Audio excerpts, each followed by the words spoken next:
मेरे प्यारे छात्र और छात्राएं, आप सबकी चैनल में हार्दिक स्वागत है।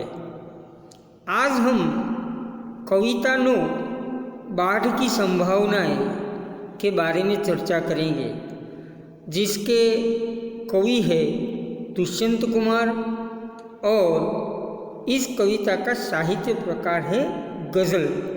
तो हर पाठ और हर काव्यों में सबसे पहले हम उनके कर्ता रचयिता के जीवन और कवन के बारे में चर्चा करते हैं। सबसे पहले यह गज़ल को समझने से पहले हम गज़लकार श्री दुष्यंत कुमार का थोड़ा जीवन और कवन परिचय देखते हैं।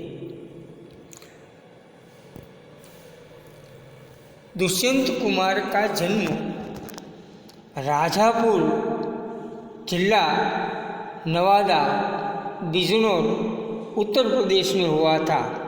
उनका जन्म सन 1933 में और निधन 1975 में हुआ था। उनका उच्च शिक्षण इलाहाबाद में ही हुआ। सरकारी नौकरी तथा कृषि उनका मुख्य व्यवसाय था। रूढ़िवादी और साम्राज्यवादी शक्तियों से संघर्ष की चेतना उनकी कृतियों का प्रमुख तत्व है। वैसे तो वे गज़लकार के अलावा गीतकार और प्रबंधकार के रूप में उन्होंने नए नए प्रयोग किए, किंतु हिंदी संसार में वे गज़लकार के रूप में प्रसिद्ध है। उन्होंने गज़ल को परंपरागत ढांचे से अलग कर सामाजिक राजनीतिक यथार्थ का सफल संवाहक बनाया है। उनकी प्रमुख रचना हम देखें तो साये में धूप उनका प्रसिद्ध गज़ल संग्रह है। एक कंठ विषयानी, जलते हुए बन का बसंत और सूर्य का स्वागत उनके अन्य प्रसिद्ध कृतियाँ हैं। छोटे छोटे सवाल तथा आंगन में एक वृक्ष उनके प्रसिद्ध उपन्यास है। बाढ़ की संभावनाएं, यह गज़ल के बारे में हम थोड़ा जानें तो प्रस्तुत गज़ल मुसल्स यानी मुसल्स का मतलब है एक ही भावबोध वाली गज़ल। तो यह गज़ल के हर शेर एक ही भावबोध वाले नहीं है। प्रत्येक शेर की भावभूमि भिन्न भिन्न है। समसामयिक जीवन में मानव की स्थिति विसंगतियों से परिपूर्ण है। उससे कवि चिंतित अवश्य है, पर निराश नहीं। तमाम विषम परिस्थितियों की उपस्थिति के बावजूद उम्मीद की एक हल्की सी किरण अभी भी उसके यहाँ बरकरार दिखाई देती है। तो ये था कवि का परिचय और उनका सृजन। कई बार जोड़ जोड़िए उसमें पूछा जाता है। पहले मैं ये गज़ल का आपके सामने पठन करूँगा। बाढ़ की संभावनाएं सामने है और नदियों के किनारे घर बने हैं। चीड़ वन में आंधियों की बात मत कर, इन दरख्तों के बहुत नाजुक तने हैं। इस तरह टूटे हुए चेहरे नहीं हैं जिस तरह टूटे हुए ये आईने हैं। आपके कालीन देखेंगे किसी दिन, इस समय तो पाँव कीचड़ में सने हैं। जिस तरह चाहो बजाओ इस सभा में, हम नहीं हैं आदमी, हम झुनझुने हैं। अब तड़पती सी गज़ल कोई सुनाए, हम सफ़र ऊँघे हुए हैं अनमने में। देखिए, ये थी गज़ल। अब हम उनका प्रत्येक शेर जानेंगे उसमें गज़लकार क्या कहना चाहता है। सबसे पहले कहते हैं कि बाढ़ की संभावनाएं सामने हैं और नदियों के किनारे घर बने हैं। बाढ़, तो देखिए बाढ़ यानी कि जो विनाश होता है, जिसको हम कहते हैं पूर। तो कवि कहते हैं कि नदियों में बाढ़ आने की संभावना हमेशा बनी रहती है, उससे भारी विनाश भी हो सकता है। पर यह जानते हुए भी नदियों के किनारे ही लोगों ने घर बनाए हैं, क्योंकि बाढ़ की संभावना है, फिर भी लोग निश्चिंत होकर नदियों के किनारे घर बसाकर रहते हैं। कवि यह कहना चाहते हैं कि बाढ़ यानी कि पूर एक प्राकृतिक आपदा है, संकट है। प्राकृतिक आपदा से डरकर कोई अपना घर छोड़कर क्यों चला जाए।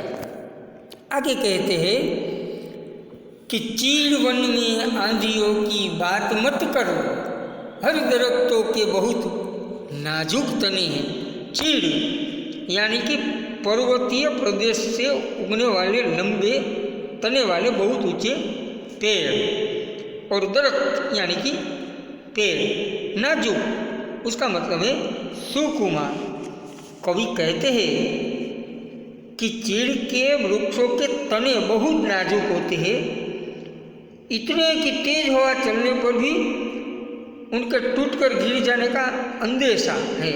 इसलिए चीड़ के वनों में आंधियों की तो बात ही नहीं की जा सकती।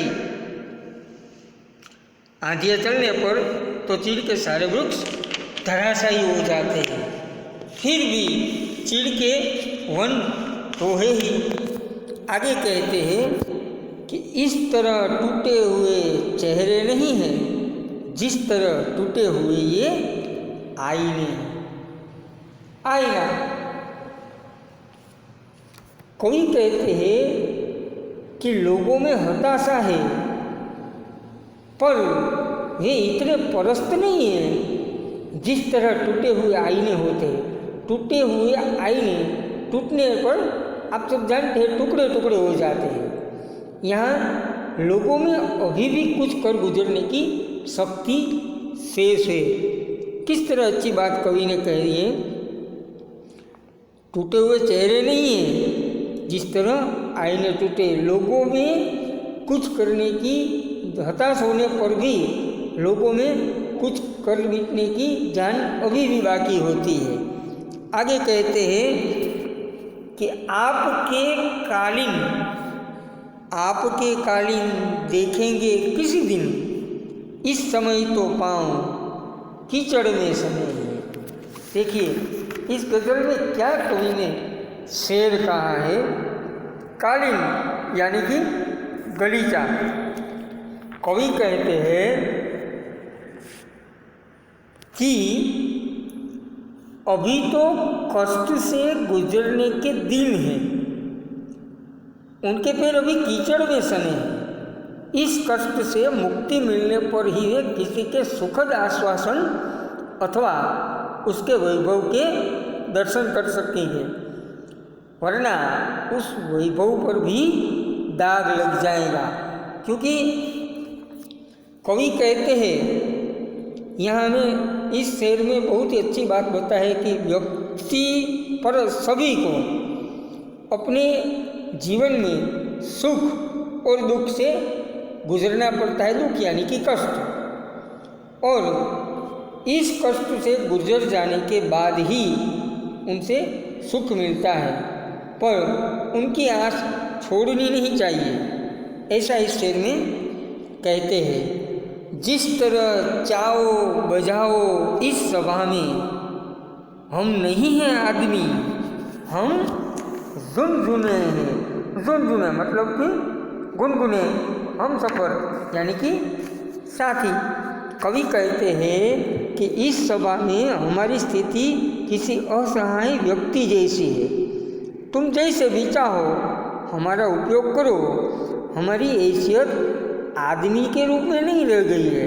हम आदमी न रहकर किसी झुनझुने की तरह हो गए हैं। तो जो कवि यहाँ क्या कहना चाहते हैं कि ऐसे व्यक्ति जो उनको अपनी बात कहने का मौका कभी नहीं दिया जाता और उन पर निर्णय थोप कर डाला जा मनचाहा निर्णय डाला जा सकता है, ऐसे लोगों की बात करते हैं। आगे कहते हैं अंत में कि अब तड़पती सी गज़ल कोई सुनाए, हम संभर ऊँधे हुए हैं अनमने। कवि कहते हैं अनमना यानी कि उदास, शिथिल हो जाना। कवि कहते हैं कि हमारे साथ चलने वाले लोग अर्ध निद्रा की हालत में हैं और उन पर उदासी छाई हुई है। अब उन्हें कोई फड़कती हुई गज़ल सुनाए, उग्र जागृत, जिसको जागृत कर दे, तो ही उनमें दोष का संचार होगा। तो इस तरह कोई हर जगह पर हमें कुछ न कुछ हौसला देना चाहते हैं कि जीवन में जो भी परिस्थितियाँ आती हैं उनसे डरो मत, उनसे भागो मत, उनका डट कर सामना करो। और पहले ही मैंने कठिन शब्द बता दिए। दरख्त यानी कि पेड़, कालीन यानी कि बड़ा बगीचा, चिड़ यानी कि पर्वतीय प्रदेश में उगने वाला एक बहुत ऊंचा पेड़ जिससे लीसा नामक बहुत जैसा पदार्थ निकलता है। लीसे से टर्पेंटाइट तेल बनता है, आप जानता है। आईना यानी कि दर्पण, झुनझुन यानी कि एक खिलौना, नाजुक यानी कि मुलायम कोमल, तना यानी कि पेड़ का जमीन के ऊपर का मोटा हिस्सा, तड़पती सी यानी कि बेचैन करने वाली, हम सफ़र यानी कि साथ में सफ़र करने वाला सहयात्री अथवा यात्री, अनमना यानी कि उदास या शिथिल। तो यह हमारा काव्य था बाढ़ की संभावनाएं। और विद्यार्थी मित्रों, यहाँ स्वाध्याय दिया गया है जो आप सबको मुख्य नोट, आखिरी नोट में लिखना है। विकल्प पूर्ति, कौन सी संभावनाएं सामने हैं? तो बाढ़ की संभावनाएं सामने हैं। कवि ने किस वन का जिक्र किया है? तो कवि ने चीड़ वन का जिक्र किया है। हम सफ़र क्या कर रहे हैं? तो क्या हम सफ़र ऊँघे हुए हैं। और एक एक वाक्य के प्रश्न है। घर कहाँ बने हुए हैं? तो उत्तर, घर नदियों के किनारे बने हुए हैं। दरख्तों के तने कैसे हैं? तो दरख्तों के तने बहुत नाजुक है। कवि ने झुनझुने किसे कहा है? कवि ने सभा में आए उन लोगों को झुनझुना कहा जिनको अपनी बात कहने का मौका नहीं दिया जाता और उन पर अपना निर्णय थोप कर उनका मनचाहा उपयोग किया जाता है। कवि कालीन क्यों नहीं देखना चाहता? तो कवि के पांव इस समय कीचड़ में सने हैं, इसलिए वे कालीन नहीं देखना चाहता। तो यह हमारा काव्य था बाढ़ की संभावना। मुझे आशा है कि आप सबको यह काव्य समझ में आया होगा। फिर से नया पाठ या तो कोई व्याकरण या लेखन का कोई प्रकरण लेखन फिर से हम मिलेंगे। तब तक के लिए टाटा, बाय बाय, आवजो।